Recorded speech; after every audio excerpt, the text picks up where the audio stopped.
Hello बच्चों, कैसे हो? उम्मीद करती हूँ आप सभी अच्छे होंगे और अपनी पढ़ाई भी अच्छे से कर रहे होंगे। तो जैसे कि आप जानते हैं कि हमारे चैनल पर कक्षा 3 की जो गुंजन पाठ्य पुस्तक है, जो कि मधुबन प्रकाशन की है, उसकी सीरीज़ चल रही है। तो आज उसी सीरीज़ में मैं एक और वीडियो लेकर आई हुई हूँ, जो है पाठ 11 के प्रश्नोत्तर। इस वीडियो में मैं प्रश्नोत्तर के साथ साथ किसने कहा और किससे कहा और सही उत्तर को चुनिए पर को भी कराऊंगी। तो कोशिश करिए इसे ध्यान से देखें और इसमें जो भी शब्द लिखे गए हैं उन्हें सही से लिखना सीख जाएंगे आप। और कोशिश करें कि यहाँ से देखने के बाद उसे आप अपनी कॉपी में लिख लें। तो शुरू करते हैं पाठ 11 के प्रश्नोत्तर। पाठ 11 पिकनिक। पहले, क्योंकि आप सभी जानते हैं कि हमारी जो पुस्तक है उसमें 2 भाग दिए जाते हैं। एक होता है मौखिक प्रश्नोत्तर और दूसरा होता है लिखित प्रश्नोत्तर। तो पहले हम करेंगे मौखिक प्रश्नोत्तर। मौखिक प्रश्नोत्तर में पहला प्रश्न है, बच्चे पिकनिक मनाने कहाँ गए थे? जो इस पाठ में जिन्होंने नहीं पढ़ा है वो वीडियो देख सकते हैं।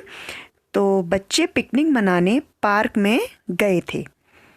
दूसरा प्रश्न है, नीलेश ने क्या सुझाव दिया? इसमें कुछ बच्चे थे, नीलेश, ईशान और जो भी है कहानी लिखने वाले जो लेखक हैं उनके बारे में ये कहानी थी। तो नीलेश ने सुझाव दिया कि, यहाँ पर छोटी की मात्रा वाला की आएगा क्योंकि इंग्लिश के ये बिकॉज को प्रेजेंट करता है, कि हम अपने जेब खर्च के पैसों में से कुछ रुपए निकालकर कोट की जेब में डाल दें जिससे माली की मदद हो सके। अगला प्रश्न है प्रश्न नंबर 3 जो कि गा भाग है, बच्चों ने कोट की जेबों में क्या रख दिया था? तो बच्चों ने कोट की जेबों में क्या रख दिया था? बच्चों ने कोट की जेबों में रुपए, चॉकलेट और टॉफियाँ रख दी थीं। ठीक है, तो ये हमारे 3 प्रश्न मौखिक प्रश्नोत्तर में थे। अब हमारे लिखित प्रश्नोत्तर हैं। लिखित प्रश्नोत्तर थोड़े से बड़े हैं। तो उसका पहला प्रश्न है, ईशान के सुझाव पर नीलेश ने क्या उत्तर दिया? जो ईशान ने सुझाव दिया था उस पर नीलेश ने क्या कहा? ईशान के सुझाव पर नीलेश ने कहा, मित्र, किसी को मुश्किल में डालकर हमें क्या मिलेगा? क्यों ना हम उस माली को खुश करने का कोई उपाय सोचें। हम अपने जेब खर्च के पैसों में से कुछ रुपए निकालकर उसकी जेब में डाल दें तो उसकी मदद हो जाएगी। यानी कि ईशान ने उसे जो सुझाव दिया था कि हम कोट छुपा दें, तो उसके बदले में नीलेश ने कहा कि हम अगर किसी को मुसीबत में डालेंगे तो उससे क्या फ़ायदा है, हमें कुछ ऐसा करना चाहिए जिससे उस इंसान की मदद हो सके। तो उसने कहा था कि हम जो जेब खर्च के पैसे हैं उसमें से कुछ पैसे उसकी कोट की जेब में रख दें। अगला प्रश्न है, माली अपने बेटे की इच्छा क्यों पूरी नहीं कर सकता था? तो माली अपने बेटे की इच्छा इसलिए पूरी नहीं कर सकता था क्योंकि उसके पास रुपए नहीं थे। यानी कि उसके पास कोई रुपए नहीं थे। उसने कहा था कि मेरे पास एक फूटी कौड़ी भी नहीं थी, तो इसीलिए वो अपने बेटे की जो इच्छा थी वो पूरी नहीं कर सकता था। अगला प्रश्न है, कोट की जेबें भरी देखकर माली को कैसा लगा?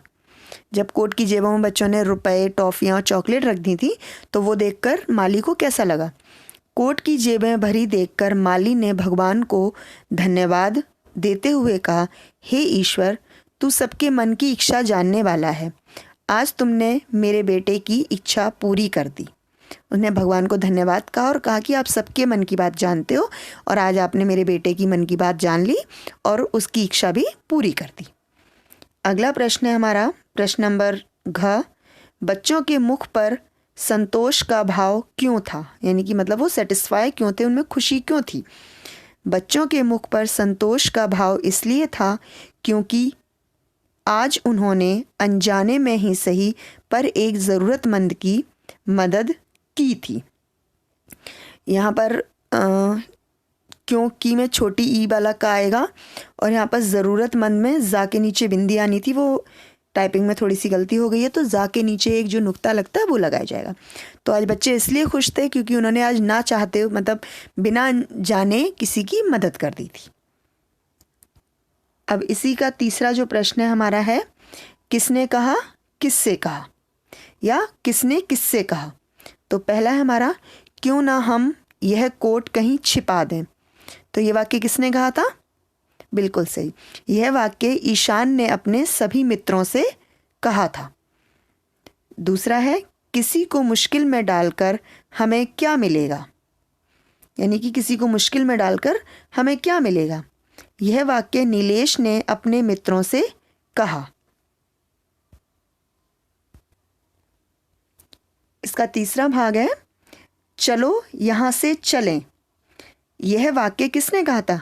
यह वाक्य चैताली ने अपने सभी दोस्तों से कहा था, यानी कि इसमें ज़्यादातर जो वाक्य कहे गए हैं वो अपने मित्रों से ही कहे गए हैं। अब है हमारा इसका आखिरी प्रश्न, जो कि है सही उत्तर चुनकर सही का निशान लगाओ। तो सही का निशान लगाना है हमें। तो पहले हमारा, ईशान किस प्रकार का लड़का था? तो ईशान किस प्रकार का लड़का था? बताइए आप, किस प्रकार का लड़का था ईशान?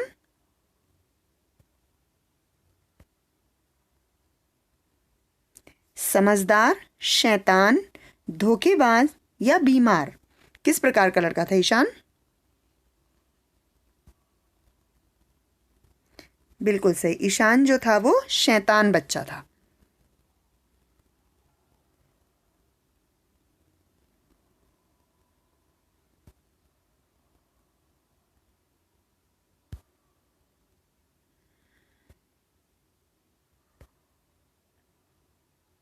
तो इसका सही उत्तर होगा हमारा शैतान। अगला प्रश्न है, माली के बेटे ने अपने पिता से क्या लाने को कहा था? क्या लाने को कहा था? समोसे कचौड़ी, अमरूद केले, टॉफियाँ चॉकलेट या फिर खिलौने? क्या लाने के लिए कहा था? बिल्कुल सही। माली के बेटे ने उसे टॉफियाँ और चॉकलेट लाने के लिए कहा था। तो इस प्रकार हमारा ये जो एक्सरसाइज है ये कंप्लीट होती है। तो जैसा कि आप जानते हैं, इसमें हमने 4 प्रश्न किए हैं। अगले वीडियो में मैं इसका भाषा ज्ञान लेकर आऊँगी। तो अगर आपको कोई भी डाउट है, कुछ समझ नहीं आए, तो आप कमेंट में ज़रूर बताइए। और अगर आपके लिए वीडियो यूज़फुल रहा हो तो प्लीज़ इसे लाइक कीजिए, शेयर कीजिए और अपने दोस्तों को भी बताइए कि हम कैसे नई नई चीज़ें इस चैनल से सीख सकते हैं। और इस चैनल को सब्सक्राइब कीजिए। धन्यवाद।